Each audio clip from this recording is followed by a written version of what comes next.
अस्सलाम वालेकुम। आज की मेरी ये वीडियो किसी की ज़िंदगी पर बीती एक सच्ची और इबरत असर कहानी है। वीडियो शुरू होने से पहले मेरे YouTube channel Urdu centre plus को सब्सक्राइब करके बेल नोटिफिकेशन को ऑन कर दें ताकि आपको मिलती रहें तमाम चैनल अपडेट्स। आप मेरी वीडियोस को ज़्यादा से ज़्यादा शेयर कर सकते हैं। अब आप मुझे ट्विटर, फेसबुक और इंस्टाग्राम पे भी फॉलो कर सकते हैं। उसका नाम ज़ीशान था। मैं और वो आपस में कज़न थे। वो मेरे चचा का बेटा था। हम एक ही घर में एक साथ पले बढ़े थे। जब वो 6 बरस और मैं सिर्फ 4 साल की थी तो हमारा आपस में रिश्ता तय हो गया था। उन दिनों हम इतने मासूम थे कि इस रिश्ते को ना समझते थे। इकट्ठे स्कूल जाते, साथ वापस घर आते। हमारा स्कूल घर से थोड़े ही फासले पर था। ये दिन हंसते खेलते बीत गए और हम बड़े हो गए। मैंने 8वीं तक पढ़ा और घर बैठ गई, जबकि लड़कों का स्कूल मैट्रिक तक था, लिहाजा ज़ीशान को मैट्रिक करने का मौका मिल गया। मैट्रिक के बाद दादा जान ने तजवीज़ दी कि उसे पढ़ने शहर के कॉलेज भेजा जाए, लेकिन ज़ीशान ने इस तजवीज़ को रद्द कर दिया। उसने मुझसे कहा, शमा, मैं तुमसे दूर जाना नहीं चाहता, लिहाजा मैट्रिक के बाद गाँव में ही रहूँगा और अपनी ज़मीन की देखभाल करूँगा। जब दादा जान बीमार हो गए तो उन्होंने अपनी ही ज़िंदगी में ज़मीनें और मकान का बंटवारा कर दिया। इस तरह हम अलहदा-अलहदा घरों में चले गए। दादा जान के इंतकाल के बाद भी ज़ीशान तकरीबन रोज़ ही हमारे घर आता था, क्योंकि घर साथ साथ ही थे। वो जब आता हमारी मुलाकात हो जाती, बल्कि खूब बातें भी होती। बचपन से ही हमारे दिलों में एक दूसरे के लिए मोहब्बत थी और ये मोहब्बत वक्त गुजरने के साथ साथ पुख्ता होती जा रही थी। मैं अब 16 बरस की हो चुकी थी कि वालिदैन ने मेरी ज़ीशान के साथ मंगनी का बाकायदा ऐलान कर दिया। कुछ करीबी रिश्तेदारों को मदऊ किया गया और फिर चची जान ने मेरी उंगली में ज़ीशान के नाम की अंगूठी पहना दी। एक रोज़ फूफी के घर से दावतनामा आया। उनकी बेटी की शादी थी। फिर वो मुझे बुलाने खुद भी आई कि चंद दिन तकरीब से कबल समिया के साथ आकर रह लो, फिर वो पराई हो जाएगी। मैं समिया के मायों से 2 रोज़ कबल फूफी के घर रहने चली गई। जब ज़ीशान को पता चला कि मैं फूफी के घर रह रही हूँ तो वो रोज़ वहाँ आने लगा। मुझे उसी का इंतज़ार रहता था। जब तक ज़ीशान आ नहीं जाता था मेरा दिल बेकल रहता था। वो आ जाता तो मैं खिल उठती और शादी के घर में उसके आने से जैसे 4 चांद लग जाते। वो वाक़या फिर हुआ जिसका मैं तसव्वुर नहीं कर सकती थी। एक दिन ज़ीशान आया तो उसका दोस्त ज़ैद और ज़ैद की बहन ज़ेबा भी थी। मैंने कभी पहले ज़ेबा को नहीं देखा था, कभी ज़ीशान ने भी उसका तज़किरा ना किया था। ये लड़की मेरे लिए बिल्कुल अजनबी थी। ज़ेबा बेहद खूबसूरत थी। चंदे आफताब, चंदे महताब कहूँ तो बेजा ना होगा, बल्कि यूँ कहना चाहिए कि महफिल में उसकी मौजूदगी को नज़रअंदाज नहीं किया जा सकता था। हर किसी की निगाह उसके हसीन रुख पर ठहर जाती थी। जब वो तवज्जो का मरकज़ और जाने महफिल बन गई तो जाने क्यों मुझको उससे हसद सा महसूस होने लगा। बात यहीं तक रह जाती तो कोई मसला न था, मगर हुआ यूं कि ज़ीशान जब अंदर आया तो वो घुल मिल कर उस लड़की से बातें करने लगा। वो भी बड़ी बेतकल्लुफ़ी से उसके साथ महवे गुफ्तगू हो गई, कुछ इस तरह कि दोनों ने मेरी मौजूदगी को भी नज़रअंदाज कर दिया। ज़ीशान का रवैया मुझे बहुत अजीब लगा। पहले कभी उसने किसी की खातिर मुझे नज़रअंदाज नहीं किया था। आज तो हद हो गई थी। वो जब भी कमरे में आता अपने दोस्त की बहन से महवे गुफ्तगू हो जाता। वो उसको इतनी अहमियत दे रहा था कि मेरे अंदर शक का अलाव दहक उठा। इंतहा ये हो गई कि ज़ीशान ने ज़ेबा के सामने एक बार भी मुझे मुखातिब ना किया और ना ही मेरा उससे तारुफ कराया। वो ज़ीशान की मेहमान थी, इसलिए फूफी और उनकी बेटियां उसका ख्याल रख रही थीं और खातिर मदारात कर रही थीं। यकीनन ज़ीशान ने ही उनसे कहा होगा कि मेरी इस मेहमान का ख़ास ख्याल रखना। उस दिन मुझे अपनी सख्त तौहीन महसूस हुई और ये तौहीन मेरे महबूब मंगेतर के हाथों हुई तो मैं सदमे से निढाल हो गई। यकीन आ गया कि ज़ीशान इस लड़की पर मरता है और इसने मुझसे बेवफाई की ठान ली है।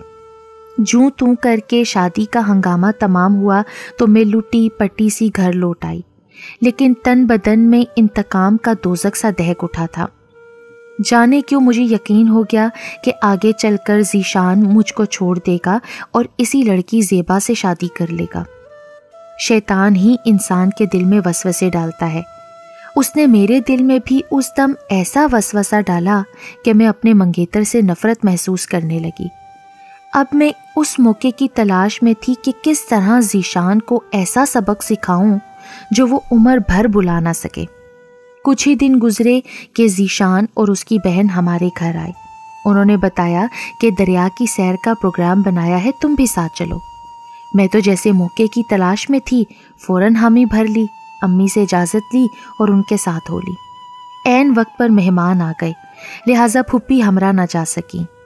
मैं, जुनैरा और ज़ीशान दरिया पर सैर को चले गए। थोड़ी देर बाद जुनैरा बोली कि वो थक गई है, लिहाजा गाड़ी में बैठना चाहती है। गोया उसने मुझे और ज़ीशान को मौका फराहम किया कि हम कुछ वक्त के लिए अकेले दरिया के किनारे से लुत्फ़अंदोज़ हो लें। वो गाड़ी में बैठी थी। मैं ज़ीशान के साथ दरिया के किनारे चलती हुई उस जगह आ गई जहाँ एक बहुत बड़ा पत्थर पड़ा हुआ था। मैंने उससे कहा, आओ ज़ीशान, इस पत्थर पर चढ़कर दरिया के उस पार का नज़ारा करते हैं। पत्थर हमवार ना था। हम बमुश्किल उस पर चढ़कर ऊपर आ गए। यहाँ कदम जमाने की थोड़ी सी जगह थी। ये गर्मियों के दिन थे। उन दिनों दरिया लबालब भरा होता है और पानी खूब तेज़ बहता है।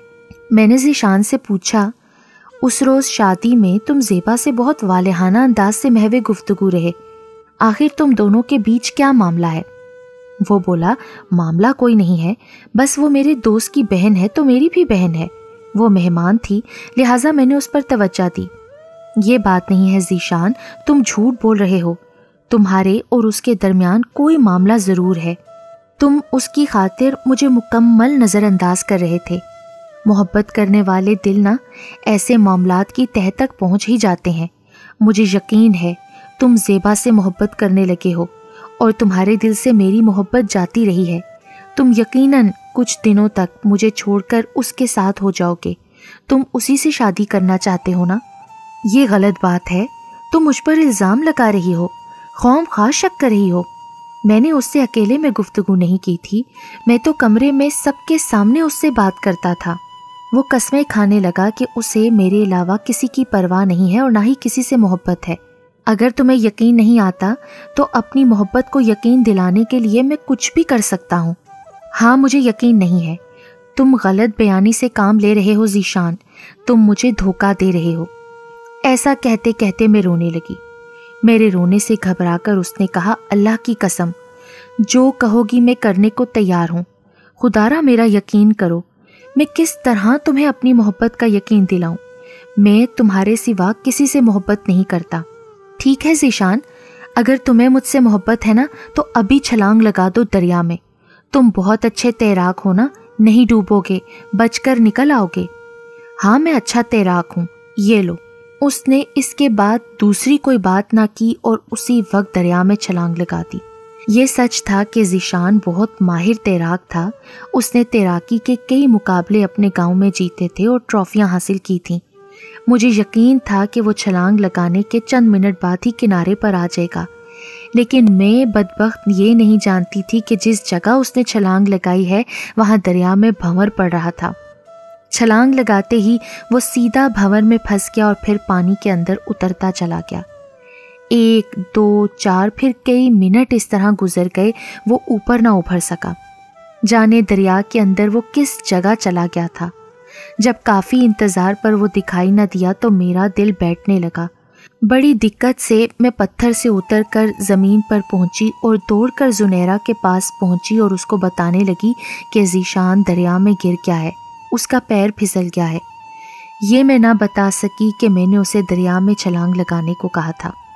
वो बेचारी हक्का बक्का रह गई, घबरा कर रोने लगी। उसके औसान खता थे। करीब से गुजरते मछेरों ने हमारी चीखों पुकार सुनकर दरिया में छलांग लगाई। उनमें से 2 आदमी बेहतरीन गोताखोर थे।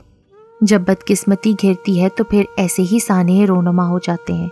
वो दोनों गोताखोर भी ज़ीशान को तलाश न कर सके।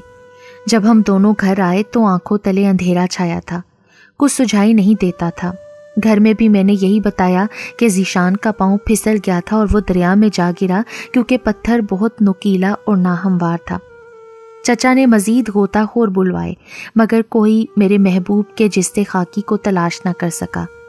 चचा के घर कोहराम बरपा था। میں بھی رونے والوں میں شامل تھی اور خود کو کوس رہی تھی کہ یہ میں نے کیا کیا۔ حسد کے جذبات میں آ کر، شک کے الاؤ میں بھڑک کر اپنے ہی محبوب کو دریا برد ہونے پر مجبور کر دیا۔ بار بار ذیشان کا دمکتا ہوا چہرہ آتا تو کلیجہ منہ کو آنے لگتا تھا۔ آج اپنی بے وقوفی خون کے آنسو رلا رہی تھی۔ جی چاہتا تھا کہ چیخ چیخ کر سب کو بتا دوں کہ میں ہوں ذیشان کی قاتلہ، مجھے سزا دو، لیکن ایسا نہ کر سکی اور کسی کو مجھ پر شک تک نہ ہوا کہ میں نے اسے دریا میں کودنے کے لیے اکسایا ہوگا۔ وقت کے ساتھ ساتھ زخم بھر جاتے ہیں، لیکن یہ زخم مندمل نہ ہو سکا۔ میرا ضمیر مجھے کچوکے لگاتا ہے۔ سوچ سوچ کر میں نفسیاتی مریضہ ہو گئی ہوں۔ ہر دم یہی سوچتی تھی کہ میں اس جگہ جا کر دریا میں چھلانگ لگا دوں کہ جہاں ذیشان نے میری خاطر اپنی جان کا نذرانہ پیش کیا تھا۔ کاش میں ایسا نہ کہتی تو میرا محبوب جان سے نہ گزرتا، کاش میں اس کی محبت پر شک نہ کرتی۔ اس واقعے کو 20 برس بیت گئے ہیں۔ والدین اصرار کر کر کے تھک گئے، لیکن میں نے شادی نہ کرنے کی قسم کھائی ہے۔ میں نے ابھی تک شادی نہیں کی کیونکہ جس سے سنجوگ تھا وہی نہ رہا۔ اب دل کسی اور سے سنجوگ کے لیے راضی نہیں ہوتا۔ آج پچھتاتی ہوں۔ واقعی شک ہماری خوشیوں کا قاتل ہے۔ شک کو کبھی دل میں جگہ نہ دیں، خاص طور پر ان پر شک کرنے سے گریز کریں جو آپ سے والہانہ محبت کرتے ہیں، ورنہ آپ بھی میری طرح پچھتائیں گے۔